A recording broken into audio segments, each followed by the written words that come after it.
Kita nyo naman kung paano kahaba yung pila dito. Yun, sobra, pinipilaan talaga. Dumumog talaga yung ano, yung Diwata Paris overload ni Diwata. Okay. Talagang tinatagaan nyo.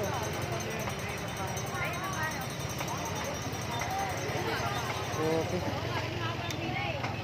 Bubuhos ang biyaya dito.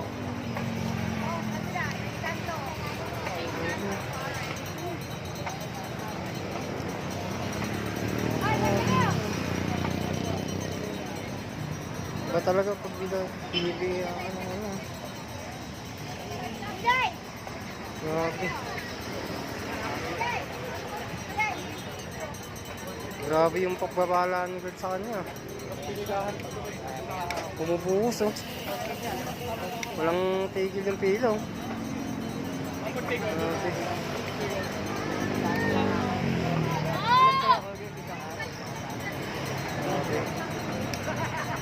Partida pa, hindi ko pa natitikman yung pares ni ano.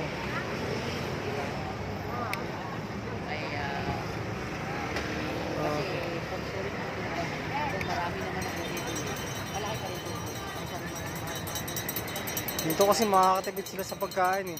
Duruin mo sa isang araw. Magkano, isang kain lang eh. Dito, only rice na, only pa yung ulam.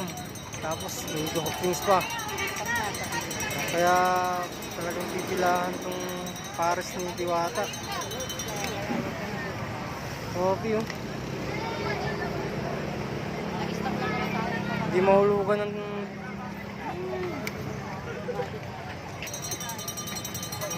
pila dito. Grabe. Partida pa yan, galing pa sa ibang lugar yung mga yan. Tinatagaan nila yung pila para ma-supply yung pagkain dito. Okay. Saan ka pa? 100 lang. May soft drinks ka na. Laki pa ng manok. Ang laki pa ng manok. Oh. Hindi bili mo sa labas yung 90. Hindi lang oh. Laki. Oo. Ano ba kuya? Only rice pa kuya. Tatlong pag gusto ka sa kanin, walang limit. Walang limit. Oh, only rice pa sila oh. Oh. Kung maubos mo. Sa halagang 100 lang yun ah. So, ano pa yung masasay mo dito? Samantalang pag bumili ka sa ano, sa maliit na tindahan, magkano lang yung mga kakain mo? Wala pang, hindi ka pa mabubusag dun sa 100 lang.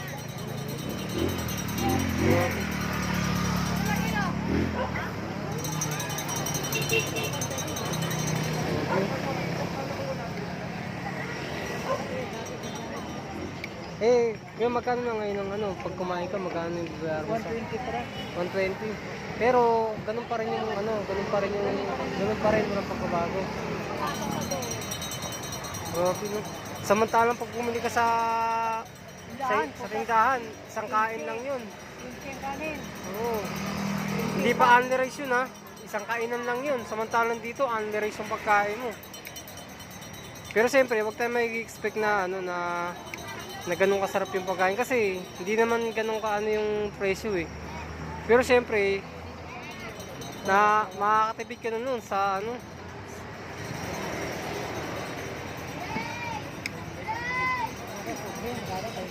Oo. Ang mahal-mahal ng manok. Kilo ng manok ngayon. Diba? Kaya sa mga nagtitipid dyan, dito na kayo pumunta. Oo, iba dyan, nanggaling pa ng ibang lugar. Cavite, Laguna.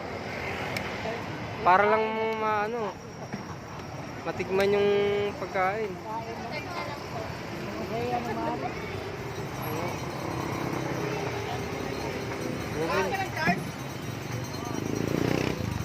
Ganun talaga pag galing ka sa hirap. Pag mahirap, pag yung pinaghirapan mo talaga yung ano eh. Kaso di may iwasan talaga yung may mga mga positive, mga negative na ano eh. No? Siyempre, ganyan talaga yung buhay eh.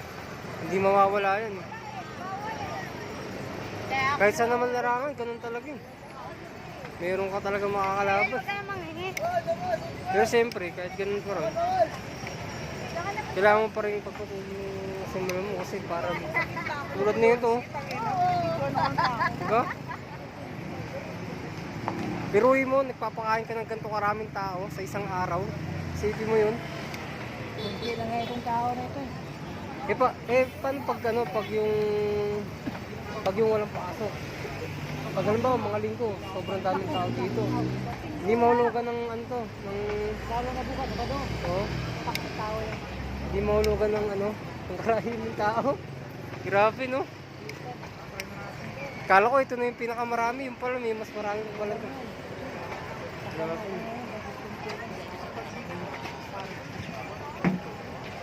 Saka nakita ko naman kasi yung ano niya talaga dati, no? Nagsimula siya sa ano eh. Ang kagandahan kasi sa kanya, marunong siya mag-appreciate ng mga bagay-bagay, no? Marunong siya magpasalamat. Kahit na maliit na bagay, kahit binibigyan na sa kanya, na-appreciate niya, no? Ganun siya ka, ano eh, ka ano sa buhay niya. Mahirap. Oo. Yun nga yung maganda nang galing ka sa hirap, tapos bigla ang yaman. Siyempre, kahit maghirap ka, alam mo na yung ano eh. Mahirap, hindi nang yaman. Oo, yun ang mahirap. Kung pag nanggaling ka sa yaman, tapos biglang pagsaka, di mo alam kung paano ka magsimula ulit.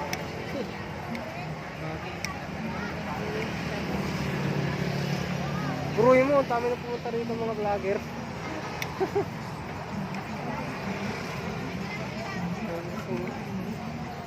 Ayun. Yan, si kuya yung nagkakwento sa akin. Ayun. Pero malaking tulong sa kanila to kasi kahit sila nandito, kumikita sila kasi kahit yung mga kumakain dito, bumibili sa kanila. Diba? Ang laking tulong sa inyo ni Beata, no? Kasi hindi lang siya yung kumikita, para kayo kumikita rin dito, di ba? Kasi yung mga tao bibili dito, bibili din sa inyo. Kaya malaking tulong din sa mga ano eh, sa mga nahanap buhay.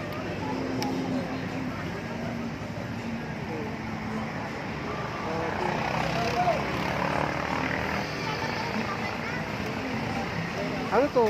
Ano? Walang hanggang madaling araw yung tila dito, no? 24 oras to, no? Magdamag 24 hours tong ano. Ang nagpapalit lang dito, yung tao lang yung nagpapalit, pero yung ano, tuloy-tuloy lang hanggang umaga. Grabe. Isipin nyo kung gaano kalaki to. Pero maganda na yung ano ngayon, peso kaysa nung dati kasi medyo organized na yung lugar eh. Malinis na siya tignan, hindi katulad dati, no? Pero ngayon malinis na, oh, yan, oh. Maganda na yung place. Maano na siya, maliwalas ng tignan yung lugar.